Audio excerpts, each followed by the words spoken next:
It's an honor to do this event today and have a great group of diverse background here today. So I will kick off proceedings by just first I would like to welcome Dr. Mathur Armstrong, him also from Manipur, other fellow colleagues and entrepreneurs and partners and friends and colleagues. So welcome everyone. And so what I'll do, I'll kick off today by first giving a bit of an overview of what we're doing, what the plan is, and what the purpose of the event is. So we called today a Confluence. The event is called Confluence. The idea really is to bring together the diverse set of people across to help us make an impact on the ground. So the purpose of Dharma Life is to drive impact at scale, focused on two areas. One, around gender and livelihoods, and second, around climate and the environment. So with these two objectives, we obviously need support and help from a lot of different partners. Our model has always been to create impact through our women entrepreneurs. So we will be seeing, I think, a good contingent across all our states. I think there's a session later, which we are where you will be hearing from our women entrepreneurs. And also the other partners are, we have set up an innovation lab called Dharma Life Labs, which actually brings global partners and experts together. So you'll be hearing from a lot of them today, actually, in sessions. So, and that's why Confluence really means, I think we want to bring these groups together and help, kind of create communities of practice to drive this impact. So that's why I think the name, and thank you all for being here.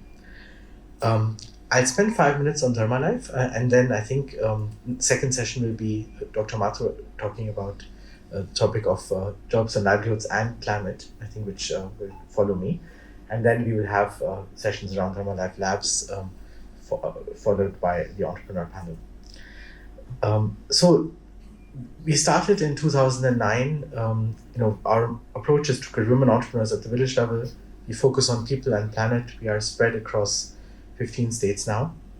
I have a network of 18,000 entrepreneurs and have reached, this number is a bit, the reach number is always higher. I think I would say we have created 30,000 jobs. I think that's the number I would talk about. But more importantly, also we have created climate impact at scale through CO2 savings and sales of clean energy solutions for household and productive use.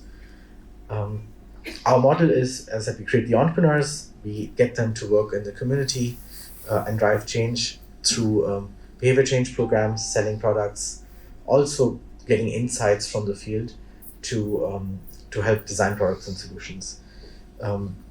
Again, the causes kind of have been focused on what you see on the right: health, nutrition, financial inclusion, digital technology, clean energy, and education, livelihoods.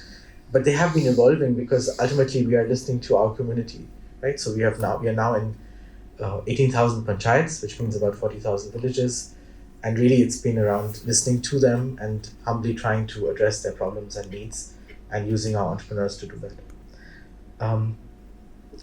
You'll be hearing a lot from the women entrepreneurs, but I'll just still highlight a few things. I think for us, the impact is driven by first creating that entrepreneur, then building their identity and confidence to then drive impact at the village level. So that's important because it's a two-step process. First, we find that person. We start with women first because it is more, the data shows, and also experience shows that it's more impactful, but we obviously get them to work with their families, the men as well. So it's a balanced model, but with women first. Some impact numbers here, but I won't cover that right now. And I think this is a lot talked about, so I'm not going to talk about the key pieces, but really it's the one thing I'd say is it's been all around the women and their needs, and we've been pretty much trying to do anything and everything to make solve the problem, or attempt to solve the problem, as I would humbly say. And that's why you see a lot of systems being put in place and research and other kind of skill sets coming in. I'll make one. I think we've been working on a project to build our strategy on how to scale this up. Shreya is here, she'll be talking a bit about this later, or in the panel. But the key thing is that we are now in, as I said, 18,000 panchayats, which is, I think we're getting close to 100 districts.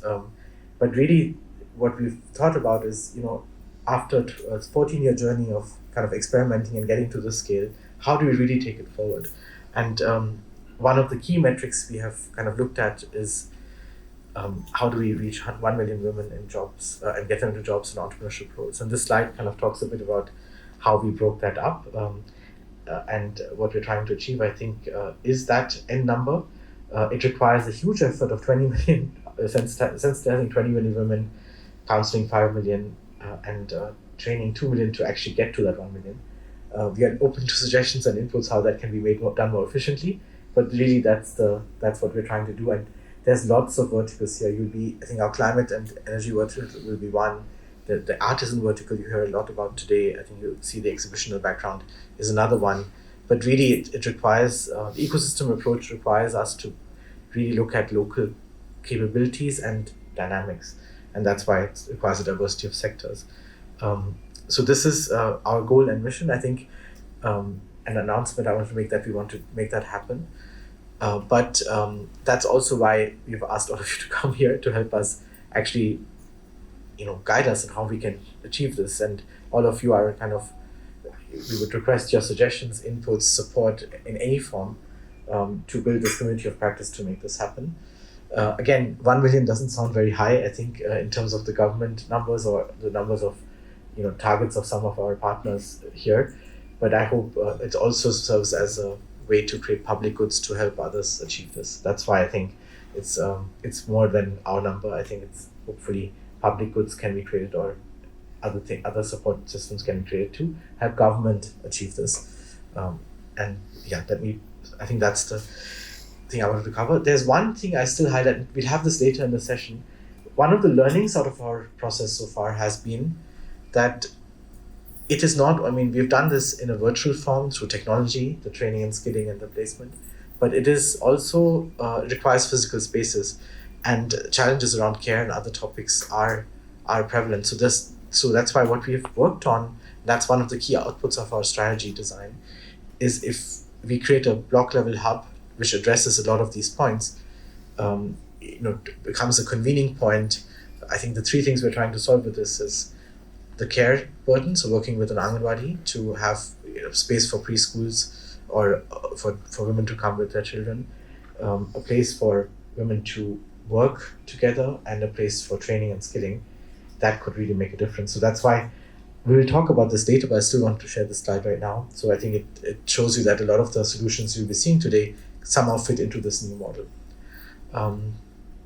Great. I think that's, I'll come back to this later, but with that, I think I wanted to formally open the conference, and thanks again for being here, and wish you a great day, and excited to have the conversations.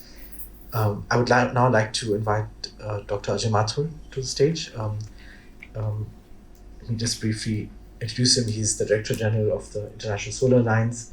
He's been a mentor to me, so thank you again, sir, for being here and agreeing to address today's conference.